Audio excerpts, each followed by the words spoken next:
आज़ादी देगा कौन? आज़ादी हमने खुद लेनी है, ना कि कोई देगा। ये दिन मनाया जा रहा है, लेकिन हमें पाकिस्तान के अंदर जो जर्नलिस्टों के राइट्स हैं उसकी प्रोटेक्शन के हवाले से काफ़ी तशवीश है। सर सहाफ़त तो अब रही नहीं है, सीधी सी बात है। अब तो वन पार्टी एजेंडा है। आप सहाफ़त अगर हकीकी मायने में करेंगे, सहाफ़ी भाइयों को तो मैं ये पैगाम देना चाहूँगा कि माशाल्लाह, well done, I proud of you, आप एक सच्चे लोग हैं। मैं फिर बोलती हूँ बिकॉज मैं बोलने पे यकीन रखती हूँ, मैं डरती नहीं हूँ। लेकिन अगर मुझे भी मेरी इतनी पिटीशंस, इतनी एप्लीकेशंस के बाद भी इंसाफ नहीं मिल रहा,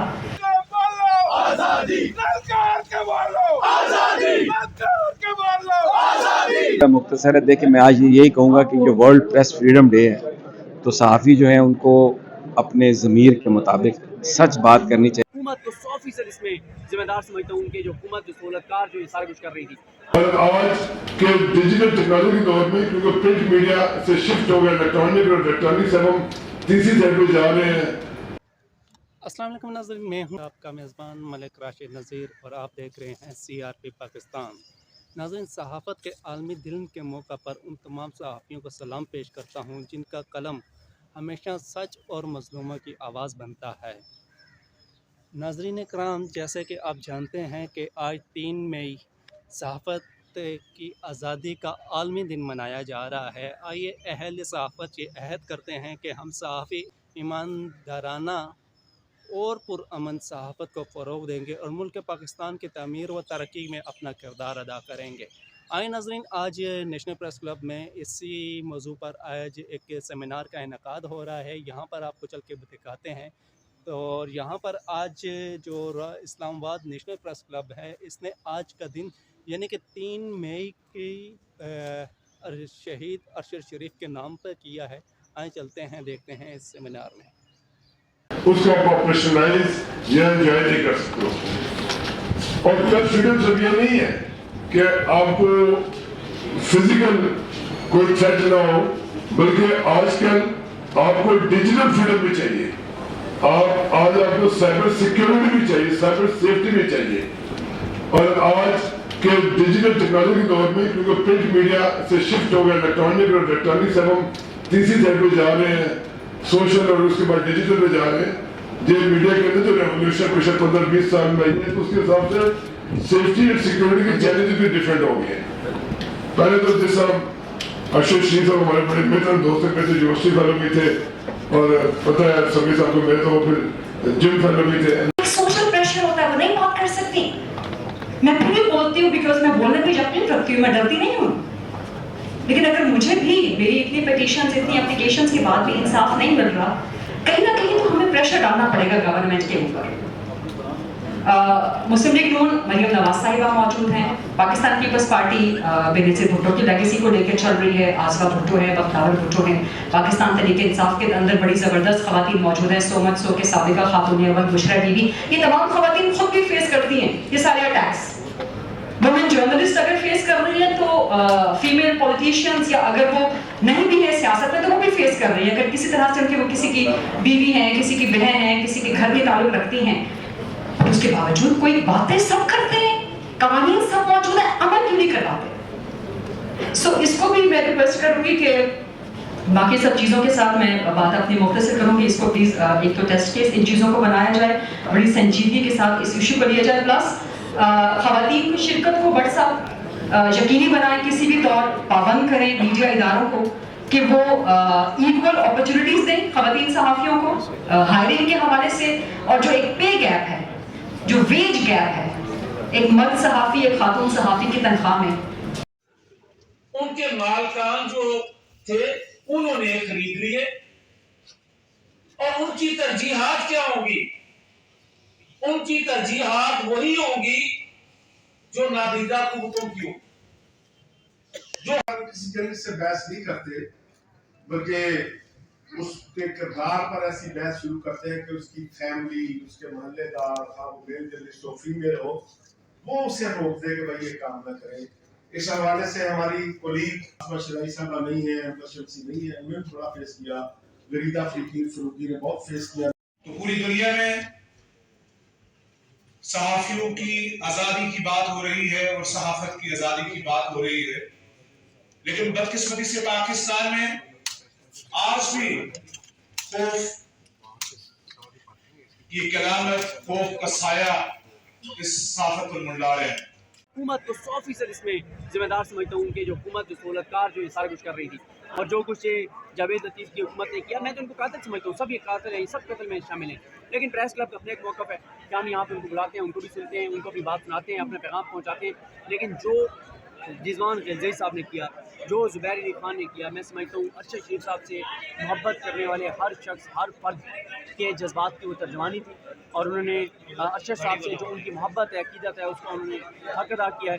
कम अज़ कम हम तो ये काम जो है वो नहीं करते। और उन्होंने अपनी ज़ाती जो फैमिली की इंफॉर्मेशन है जो डायरेक्टली अरशद शरीफ साहब से मुंसलिक थी, उसको देखते हुए बात की थी। और अगर किसी को कोई शक है ना, अगर किसी को कोई शक है तो वो अरशद शरीफ साहब ने जो 2 मरतबा सेनेट की कायमा कमेटी के अंदर बातचीत की है वो रिकॉर्डेड है। वो रिकॉर्डिंग निकालें और सुप्रीम कोर्ट ऑफ पाकिस्तान में चला दें। वहाँ जजेस को सब पता चल जाएगा कि अरशद शरीफ क्या कहना चाहते थे और किससे खतरा महसूस कर रहे थे। वो बता देंगे, खुद बता कर गए। सर आपको भी नौकरी किसने उनसे छीनी, फिर कीनिया में उनका एक प्री प्लान मर्डर किया गया। मैं इसको कहती हूँ targeted assassination. And since there is like 6 months has been passed, no one is arrested in Pakistan and Kenya. I'm fighting alone with the help of few of my colleagues and international community.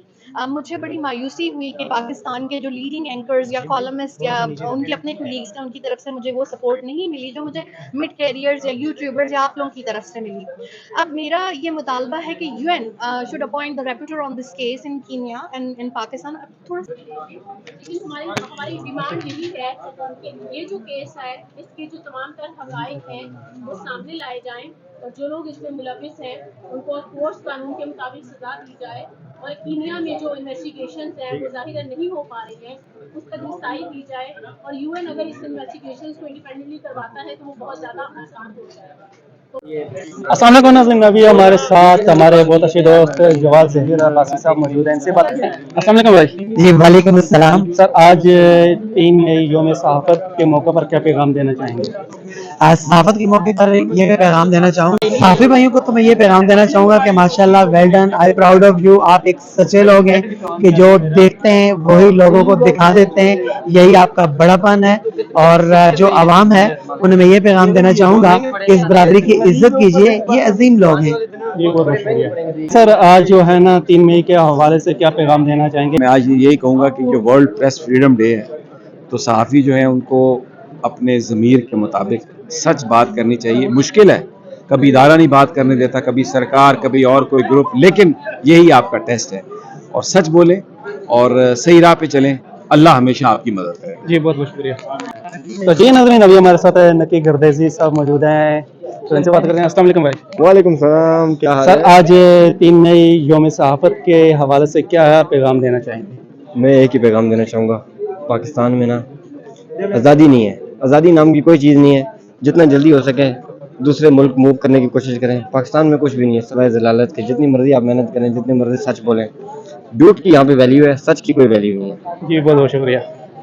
3 मई यौम सहाफ़त के हवाले से क्या पैगाम देना चाहेंगे? सहाफ़त के लिहाज से अगर हम न्यूट्रल की चाहते की हम बात करें तो न्यूट्रल सहाफ़त नहीं होती, हमें किसी न किसी के पैनल पर वो बात करना पड़ती है। क्योंकि आपके सामने ये सर, मैं सच्ची खरी बातें करता हूँ, मैं इंटरव्यू नहीं देता, खिलाफ हो जाते हैं लोग और चाहता भी नहीं हूँ, कभी भी चाहता हूँ थोड़ा सा और भी लूँ। आप क्या पैगाम देना चाहेंगे आज यौम सहाफ़त के हवाले से? मैं पैगाम ये देना चाहूँगा कि हर बंदा आज़ाद है, जिस चीज़ पे वो लगा हुआ है ना, जिस क्राइटेरिया में वो काम कर रहा है, आज़ाद है। अपना रोजगार कमाए, हर बंदा आज़ाद है। इधर उधर जाएंगे तो फिर आज़ादी भी खत्म होगी और पैसा भी नहीं मिलेगा। इसलिए रोजगार कमाना, अपना बच्चों का रिज़्क कमाना सबसे अहम और ज़रूरी है। और ये करते हैं तो इंशाल्लाह आप अल्लाह के पास जो है ना जनता में भी आसानी से चल जाएंगे, वरना यहीं खजल होते रहेंगे। जी कमल, आप बताएं, आप आज जो है ना यौम सहाफ़त को किस नज़रिए से देखते हैं, जैसे यहाँ पे सेलिब्रेट किया जा रहा है? सर सहाफ़त तो अब रही नहीं है, सीधी सी बात है। अब तो 1 पार्टी एजेंडा है। आप सहाफ़त अगर हकीकी मायने में करेंगे, मैं छोटी सी मिसाल देता हूँ कि आप देखें अब 1 पार्टी एजेंडा है। जो जिसको भी आप इन शॉर्ट सहाफ़ी कह रहे हैं वो सहाफ़ी कहने के लायक नहीं है, वो 1 पार्टी एजेंडा प्रमोशन के ऊपर काम कर रहा है। इकरारुल हसन की मिसाल आपके सामने है कि उसको सिर्फ इस वजह से क्रिटिसाइज़ किया जाता है, मंसूर अली ख़ान को इस वजह से क्रिटिसाइज़ किया जाता है कि वो न्यूट्रल सहाफ़त करते हैं। वो बंदे को पकड़ते हैं जो हक पे है उसको हक बताते हैं, जो झूठ पे है उसको झूठ बताते हैं। तो बात इतनी सी है कि जो सहाफ़त कर रहे हैं ओरिजिनल मायने में, उन्हें यौम सहाफ़त मुबारक, और जो वन पार्टी एजेंडे पे वर्क कर रहे हैं उन्हें वन पार्टी एजेंडा मुबारक। बहुत बहुत शुक्रिया जनाब। जी नाज़रीन, अभी हमारे साथ हुसनैन मौजूद है, इनसे बात करते हैं। अस्सलाम वालेकुम भाई। वालेकुम सलाम। सर, आज जो है ना, आज दिन में यौम सहाफ़त के हवाले से क्या पैगाम देना चाहेंगे? यही पैगाम देना चाहेंगे, जिसके पास जो भी ताकत है, मोबाइल है, कैमरा है, जो एक गांव में, एक शहर में, कैपिटल में, जहाँ भी कोई सहाफ़त कर रहा है, अगर वो जानते कि हक ये है तो वो बताए हक ये है, ना कि वो कहे कि मैं न्यूट्रल रहूं, क्योंकि ये हमें इस्लाम ने सिखाया कि हक बहुत कहना चाहिए। तो यही पैगाम है कि हक का साथ दें और अर्श शरीफ को कभी ना भूलिएगा। उसने आप लोगों के लिए, इस मुल्क के लिए, इस कौम के लिए कुर्बानी दी। तो आज के दिन को हम अर्श शरीफ से मंसूब भी करते हैं, और इंशाअल्लाह हम सब ने अहद करना है कि हम अर्श शरीफ के नक्शे कदर पर चलना है, और उसी तरह आवाज़ बुलंद करनी है इस कौम के लिए, जिस तरह अर्श शरीफ की थी। बहुत शुक्रिया। जी बहुत बहुत। सर, आज जो है ये 3 मई यौम सहाफ़त जैसे पाकिस्तान समेत पूरी दुनिया भर में सेलिब्रेट किया जा रहा है, इस मौके पर क्या मैसेज देना चाहेंगे?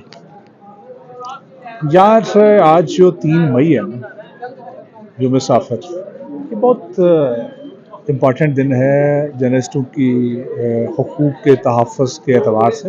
पाकिस्तान समेत दुनिया भर में ये दिन मनाया जा रहा है, लेकिन हमें पाकिस्तान के अंदर जो जर्नलिस्टों के राइट्स हैं उसकी प्रोटेक्शन के हवाले से काफ़ी तशवीश है। वो प्रोटेक्ट नहीं हो पा रहे हैं। जर्नलिस्टों के लिए कोई साजगार माहौल नहीं है, सहाफ़त के लिए साजगार माहौल पाकिस्तान के अंदर नहीं है। बारहा मुतालबा कर रहे हैं, हर गवर्नमेंट के दौर के अंदर हमने ये मुतालबा किया है कि जर्नलिस्टों को ये हक़ हासिल होना चाहिए। जिस तरह से तो अब चौथा सुकून आप समझ रहे हैं, उसी एतबार से उसके राइट की प्रोटेक्शन भी होनी चाहिए। जर्नलिस्ट हक़ाइक़ की बुनियाद पर खबर देता है तो वो तशद्दुद का निशाना बन रहा है, वो हरास हो रहा है। हत्ता कि अरशद शरीफ की सूरत में आप देखें वो कत्ल भी हो। आज का दिन अरशद शरीफ के नाम से मौसूम है। हम ये चाह रहे हैं कि उसके कत्ल की शफाफ तहकीकात हों और कातिलों को क्या गिरफ्तार तक पहुँचाया जाना चाहिए, और उसको जस्टिस मिलना चाहिए अरशद शरीफ शहीद सहाफ़त को। दूसरी जानिब 167 से ज़ायद लोग जो है, जर्नलिस्ट जो है, वो पिछले कई सालों में पाकिस्तान के अंदर मारे गए।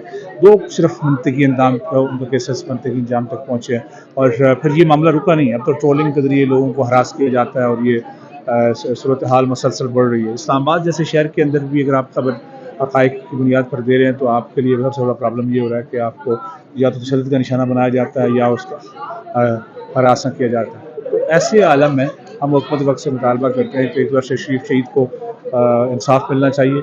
दूसरा ये कि जर्नलिस्टों का तहफ़्फ़ुज़ होना चाहिए, जो कमीशन की तश्कील है वो फौरी तौर पर भी कर लेते हैं। अस्सलाम वालेकुम नाज़रीन, अभी हमारे साथ साकिब राठौर साहब मौजूद हैं, इनसे बात करते हैं। अस्सलाम वालेकुम सर। वालेकुम अस्सलाम और रहमतुल्लाह। सर, आज 3 मई के हवाले यौम सहाफ़त के हवाले से क्या पैगाम देना चाहेंगे? पैगाम सिर्फ इतना ही है कि सहाफ़त जुर्म नहीं है इस पाकिस्तान में, लेकिन इसको जुर्म बना दिया गया है। हम अगर अपनी बात करते हैं, अपने ख्यालात का इजहार करते हैं, तो उसके ऊपर कदगने लगी हुई हैं। हम अपनी सच्ची बात नहीं कर सकते, जो दिल की बात है, जो खबर है वो नहीं दे सकते, तो फिर काहे की आज़ादी मांग रहे हैं?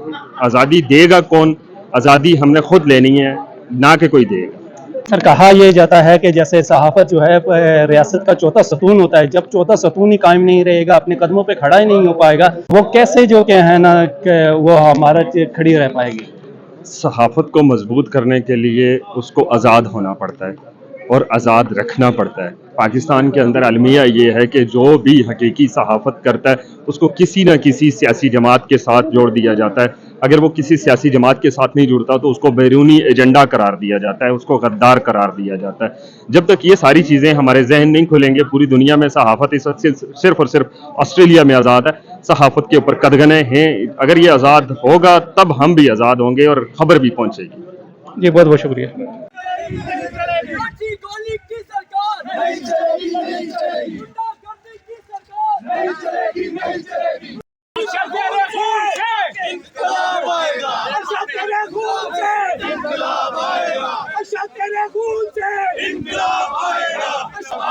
हम क्या चाहते हैं?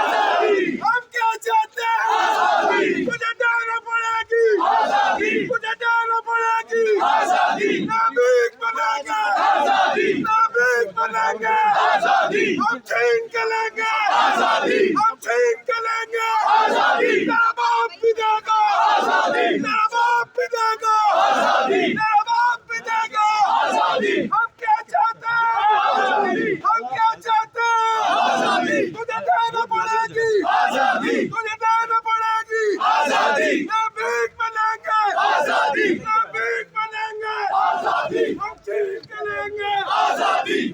छीन के लेंगे आजादी, तेरा बाप भी देगा आजादी। तो जी नाज़रीन, ये था आज का हमारा प्यार से बोलो आजादी, तेरा दिल में बोलो आजादी, तेरा दिल में बोलो आजादी, ललकार के बोलो आजादी, ललकार के बोलो आजादी, ललकार के बोलो आजादी। हम क्या चाहते हैं आजादी, हम क्या चाहते हैं आजादी। अली की सरकार नहीं चलेगी, नहीं चलेगी। गुंडागर्दी की सरकार नहीं चलेगी, नहीं चलेगी।